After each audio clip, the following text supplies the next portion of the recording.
नमस्कार दोस्तों, ANG law associates के सोशल मीडिया आउटरीच प्रोग्राम पे आपका स्वागत करता हूं। मैं voice for new India Ajit Kumar Singh.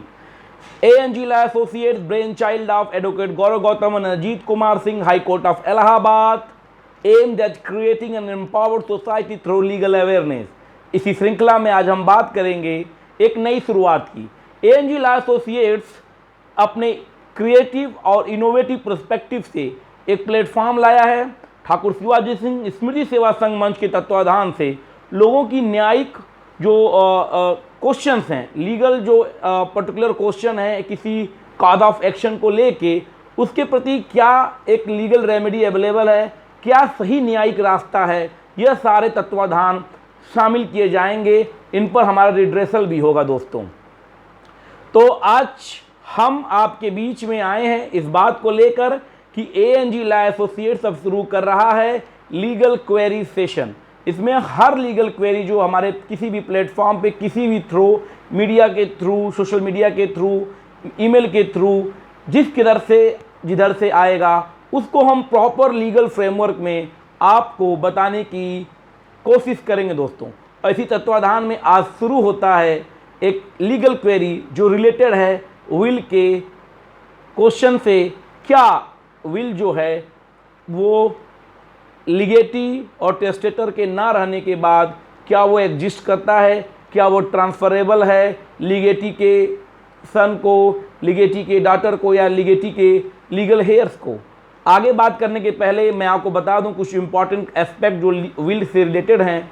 एक कॉन्सेप्ट है लीगेटी का, एक कॉन्सेप्ट है टेस्टेटर का, एक कॉन्सेप्ट है लीगेसी का। लीगेटी है कौन? जिसको विल ट्रांसफर, जिसके नाम से विल होता है, जो विल का राइट इंजॉय करेगा वो लीगेटी कहलाता है। जो विल राइट करता है, जो विल को प्लान करता है, वो टेस्टेटर बोला जाता है। और जो प्रॉपर्टी, चाहे वो इमूवेबल हो, मूवेबल हो, जो लैंड हो, हाउस हो, जो पर्टिकुलर प्रॉपर्टी टेस्टेटर से लीगेटी को ट्रांसफ़र होती है, उसको लीगेसी बोलते हैं। और दोस्तों ये हो सकता है कि एक जो टेस्टेटर है उसकी बहुत लंबी प्रॉपर्टी हो, उसका कुछ ही हिस्सा उसने लीगेटी को विल के रूप में ट्रांसफ़र करने की बात कही हो, तो जो रेस्ट प्रॉपर्टी होती है उसको रेसिड्यू बोलते हैं। तो ये जो क्वेश्चन आया दोस्तों, एक क्वेश्चन है, वो क्वेश्चन ये बोलता है कि एक जन है जिनके पिताजी को उनकी दादी ने एक विल किया।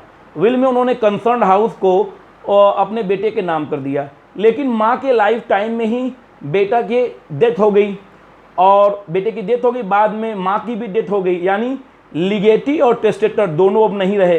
तो अब एक विवाद ये उठा कि उस माँ के 3 बच्चे थे, तो जो ये सेक्शन था, जो लीगेटी का इनहेरिटेंस था, लीगेटी के बच्चे थे, उन्होंने ये क्लेम बात रखी कि क्या विल के अकॉर्डिंग वो जो हमारे पिताजी को प्रॉपर्टी ट्रांसफ़र हो रही थी वो एग्जैक्टली हमको मिल जाएगी। लेकिन दूसरा पक्ष का कंसर्न ये था कि क्या जो एस्पेक्ट ये है, जो हमारी प्रॉपर्टी है, अब न टेस्टेटर रहा न लीगेटी रहा, तो क्या ये प्रॉपर्टी अब इनहेरिटेंस के थ्रू बंटवारा होगा? तो ये क्वेश्चन उठा। तो जो लीगेटी के पक्ष के लोग थे उन्होंने ये क्वेरी रखी कि क्या हम इस प्रॉपर्टी को पाएंगे? तो भैया, इंडियन सक्सेशन एक्ट 1925 जो कानून है ये विल को रेगुलेट करता है, और इस कानून में एक सेक्शन 105 है जो स्पष्ट रूप से कहता है लीगेटी और टेस्टेटर के न रह जाने पर अगर उस प्रॉपर्टी का जो बंटवारा होगा वो विल के हिसाब से नहीं हो पाएगा, यानी वो विल जो है टेस्टेटर से लीगेटी को थी वो लैप्स हो जाएगी, वो इन्फोर्सिएबल नहीं रह जाएगी। अब यानी जो ये बंटवारा है इस केस में वो इनहेरिटेंस के लॉ के अकॉर्डिंग होगा। जो भी इनहेरिटेंस का लॉ होगा, पर्टिकुलर प्रॉपर्टी उस हिसाब से बटेगी, यानी जो विल राइट किया गया था उस बिल के हिसाब से कुछ भी एक्सक्यूट नहीं होगा।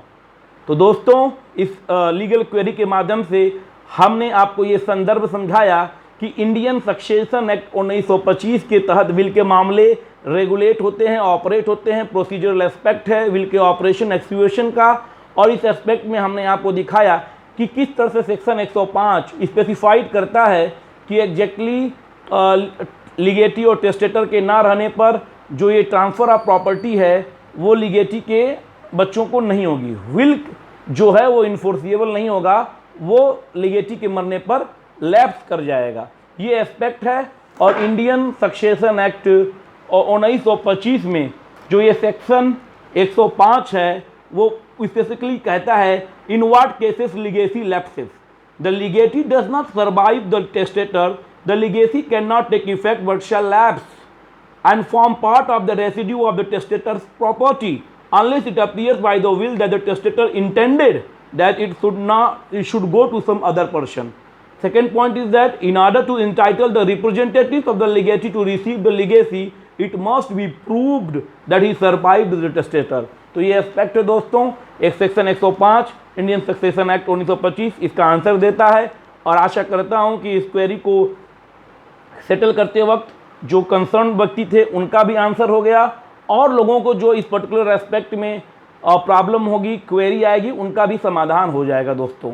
तो इसी आशा के साथ A&G लॉ एसोसिएट जो एम करता है, जो प्रतिबद्ध है एक सशक्त समाज का निर्माण, न्यायिक जागरूकता फैलाकर उस समाज के तत्वाधान में, मैं आपसे ये कहना चाहता हूँ दोस्तों कि आइए मिलकर हमारा समर्थन कीजिए, हमारा साथ दीजिए और हमारी हौसला अफजाई कीजिए, ताकि हम बहुत सारे various concerns, litigation, citation, cause of action को आपके बीच में लाएं, आपकी जागरूकता फैलाएं, ताकि आप न जुडिक्शन प्रॉब्लम में फंसिए, न लीगल रेमेडी के सेंटर में फंसिए, न अनवांटेड की लीगल बैटल में आइए। इन्हीं सारे उद्देश्यों के साथ आप सभी को मैं करता हूं सलाम। एक बेहतर उद्देश्य के साथ आपके बीच आपका ये भाई, दोस्त, बेटा, आइए मिलकर सशक्त कीजिए। A&G लॉ एसोसिएट्स के साथ मिलकर एक सशक्त समाज के निर्माण में न्यायिक जागरूकता के इस पहल को अपना योगदान और अपना सहयोग दीजिए। जय हिंद, जय जवान, जय भारत दोस्तों।